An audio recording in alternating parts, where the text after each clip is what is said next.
Data science seminar at Stanford I attended today. I want to talk about the takeaways from the seminar. It was a very interesting workshop, actually, organized by Jure, some professor from Slovenia. The last name eludes me. I'll put in the show notes. So, a very interesting workshop. I think the main topic was graph neural nets, how to represent data in a graph form and then use neural nets to learn from there and use it in things like recommendation engines and so on and so forth. I think there's a couple of things I took away from here. One is generally the idea of representative models versus reinforcement learning models. So I thought about this. I noticed that a lot of the chip companies, particularly the established ones like NVIDIA and Intel, are always trying to use these new models and then squeeze them into their existing compute stack. And I think that's going to change because we have a change in compute, which is the third thing that I just want to reiterate here, which is that generally we're at the cusp of massive wealth creation because we have a change in compute. I think lastly, I want to talk about one of the biggest takeaways that I personally have, which is that a lot of the innovations that are happening in machine learning really are incremental and that we need new approaches. And I think they're going to come from two sides. One is self-supervised reinforcement learning, the other is change in compute.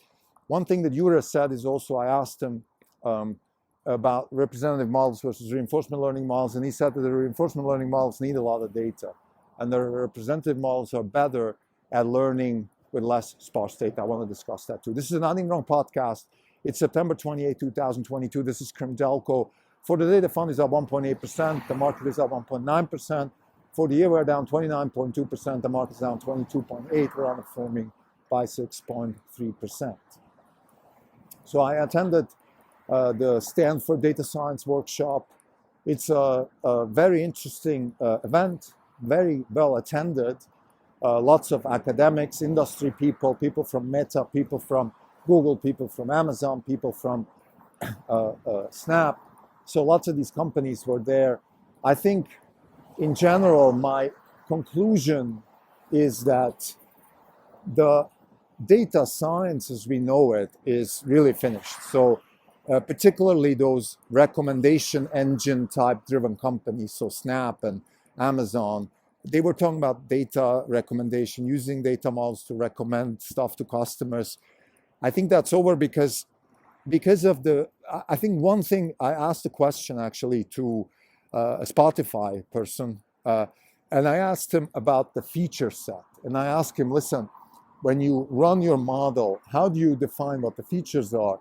And he gave me a very convoluted answer, an answer along the lines of, well, we just use what's out there. Let's say features such as description of music and rock music and things like that. And I thought to myself, well, this is the problem. You're building a Ferrari engine, but you're putting vegetable oil in there, and that's why it's not working that well. That's why recommendation engines, if you ask me, have not delivered. They've had a big boost, and that started with collaborative filtering and the era of Jeff Bezos starting Amazon. And since then, we really haven't improved. And actually, one of the guys, I think he was the Amazon guy, even admitted that. All we're doing is some sort of logistic regression, which is kind of a fancy way of saying collaborative filtering. So I think while this was interesting from an academic point of view, and like always in academics, rigor is way overemphasized and common sense underemphasized. In other words, common sense is replaced with rigor. So you don't have this, you don't have a lot of insight. You don't have a lot of progress. And this, I think, became very prevalent during this conference. I think, like I mentioned, another point I took away, there was a presentation by NVIDIA and a presentation by Intel. And the purpose of the presentation was to explain to the audience how the chip makers are adapting to graph neural nets. But what both of them were trying to do really is repackage the data back into, in the case of NVIDIA, make it a matrix so that the GPUs can run a matrix multiplication. And in the case of an Intel, quite honestly, I don't even know what they were doing. Some sort of CPU slash something else. They call it XPU, but honestly, what Intel is trying to do, I don't think even Intel knows at this point. So another disappointing data point of how the stack is changing, how the incumbents, including NVIDIA, are caught off guard. And I believe this is the third thing I want to say, is the stack is changing. I had a conversation with a couple of people after hours, and we spoke about this. They asked me, where do you see wealth creation going and all that kind of stuff? And I have to say, I answered in a very positive way. I said, I think wealth creation is at the cusp of a massive inflection point because we have a change in the compute stack. And the change in the compute stack is going through the stack, and even the von Neumann model itself is being questioned. We can have more of a data flow model, for example. Fundamentally, what's changing is that in the von Neumann architecture, we have the idea that a program needs to be stored in memory and then executed in a sequential, finite way. And that is changing.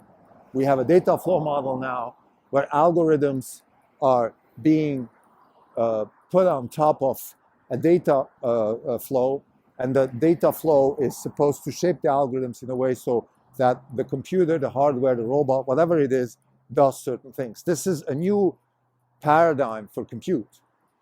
And that is a massive, massive opportunity for wealth creation. It can be useful in biology, it can be useful in robotics, and in many other applications. I had this conversation with a couple of participants. I don't know if they understood exactly what this was all about, but it was really about the necessity to go back to basics and fundamentals and understand what is the business that you're in and what's the problem that you're solving. I had a conversation with biology people, interesting people in the biology space, that spoke about the use of machine learning in biology. And I think what's encouraging is that this is even happening. What's a bit discouraging is that they're using representative models. I think that reinforcement learning is the way to go. And DeepMind has shown that. I am a bit skeptical in terms of actual applications for, let's say, representative models in terms of you being successful in solving problems in biology.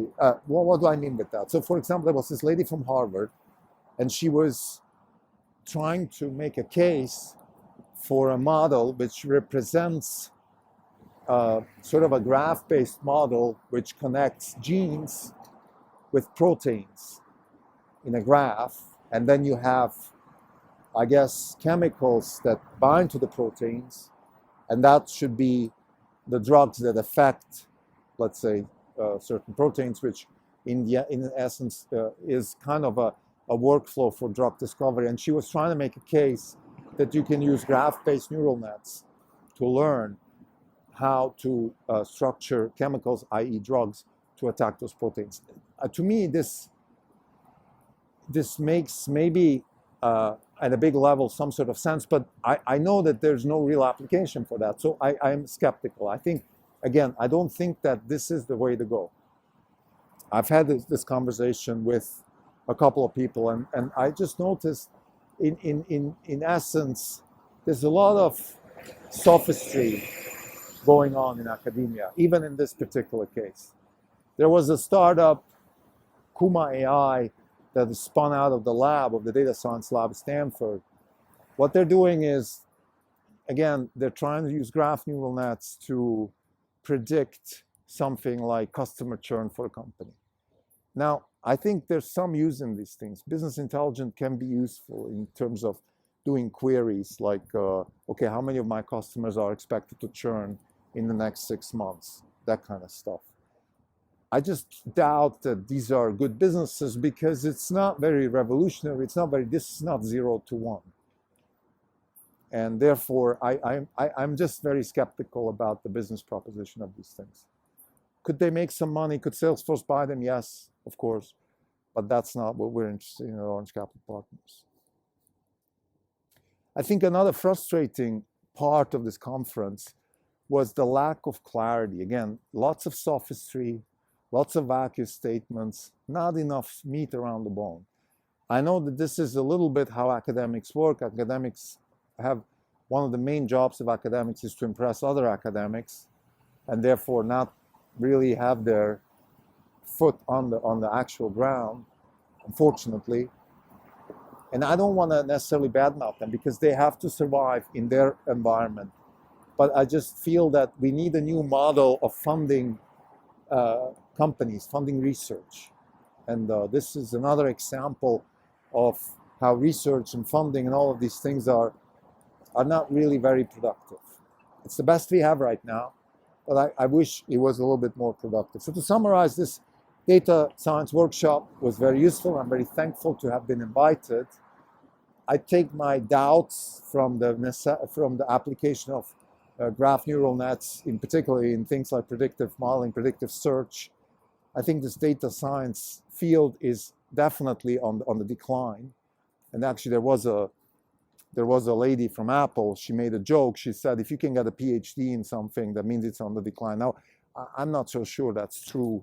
Particularly, let's say if I take a guy like this guy who got the first PhD in a Bitcoin problem from the Polytech in Zurich, you can't really say that the Bitcoin protocol is finished just because he got a PhD. So I don't think academia is that backwards. I think academia sometimes can be forward-looking, and this is the best thing we have. We don't have many institutions, many at-scale institutions that really put a lot of brain power into solving problems. So academia is one of them.